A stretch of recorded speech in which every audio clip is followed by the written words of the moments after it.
So what we have here is a waterfowl whose feathers are oiled, arranged, quantified for the express purpose of repelling water. And we're going to attempt to scald it to get the water on the skin. And everything is working against us. And it could take almost a minute to actually get past the feathers to the skin.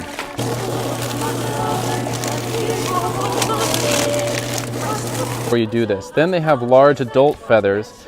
They don't have that chick down under their feathers. Beautiful. Full harvest of a Muscovy drake. A lot of food here. Really cool conversations going on the Meatsmith table. One of them was, I thought I would talk about some of those since it is current, was a spoiled head in a brine. And this makes me think of a couple things. One of our members was brining a pig head for to roast. And he got a characteristic thing that happens in brines that spoil. He got a ropey bacteria infestation for his head brine.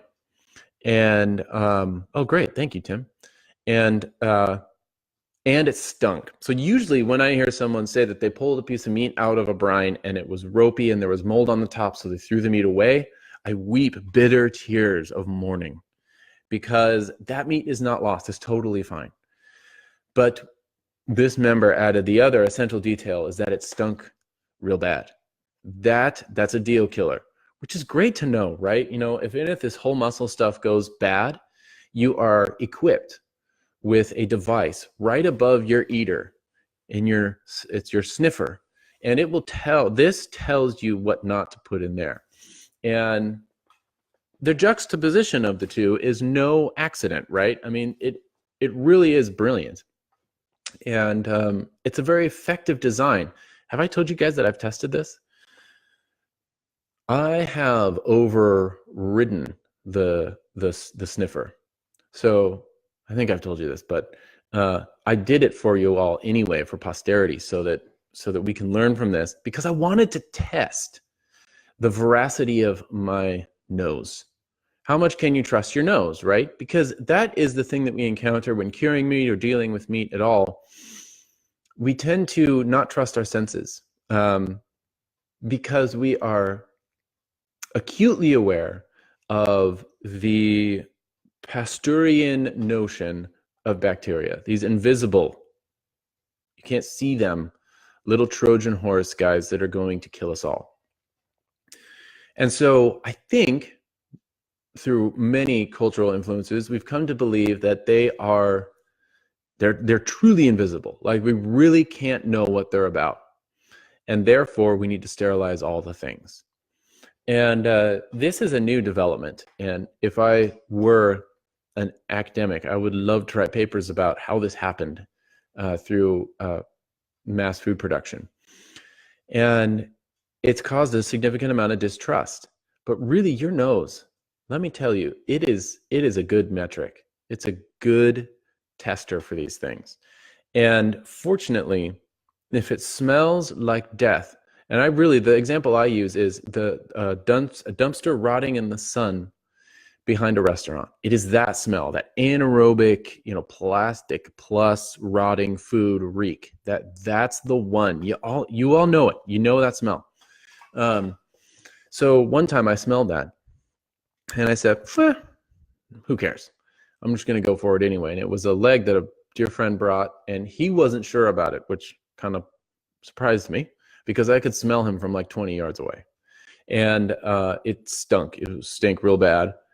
And I could see how if the aroma came on gradually, you might not notice it, but once you cut into it, then it blooms, as it were, like a wine blooming, but in the opposite direction of hell. And this one bloomed when I cut into it. I knew before he even brought it up. He wanted me to test it to make sure. And I cut into it, and it was just, amplified the aroma 10 times. It was horrific. But I wanted to try it. I wanted to see how much I could trust my nose. And so I cut off a little piece and I put it in my mouth. And here is the crazy thing, this was such a great reminder that we are bodies. I think we tend to think of ourselves as disembodied wills, running around making decisions. And but the thing about your will is it is firmly and indistinguishably anchored in your physiology. It's like in your brain somewhere. Isn't that crazy? And it's just, we can't really separate them. And so my body overrode my will. And I have a pretty, sturdy ability to mind over matter when it comes to food stuff, because I'm kind of a fanatic for training my taste to like crazy things. Like I kind of love it. I love the challenge of it. And I think that the guts of sheep smell delicious. They really actually stimulate my appetite because I love the flavor of tripe. And the ultimate, expression of the flavor of tripe are the gut contents of a sheep. That's why tripe tastes so good. And I love that. But I could not override this one. It was amazing. I had this piece of meat in my mouth of this rotted prosciutto, and I was chewing. And as if an invisible hand had restricted my esophagus, I could not swallow. My body would not let me. I was compelled by myself, does that make sense, to spit it out, which was really amazing. And I was shocked. I was like trying to debate with myself. In my will, I was like, okay, body, you take it easy, all right? You just let me deal with this. I got it under control. And the body's like, no, dumbass, excuse me. You're not going to do this. You're not going to send it down. And thanks be to God, body didn't let that happen. And so I spit it out. Cementing forever my confidence in your nose. Use your nose. Now, the only case where the nose is theoretically untrustable is definitely is untrustable, is in the case of botulism. You can't smell the botulate toxin, at least not because it occurs in such tiny amounts and is so toxic. So you can't smell it. And that is theoretically possible, I emphasize theoretically, in slow fermented salami. So that would be one that you can't smell. But really, if you look at, even then, well, we're starting to get off track. But anyway, trust your smell. Trust your especially with whole muscle cures. So I'm glad that this member threw away the head because, it had that whiff, had the smell of rotitude.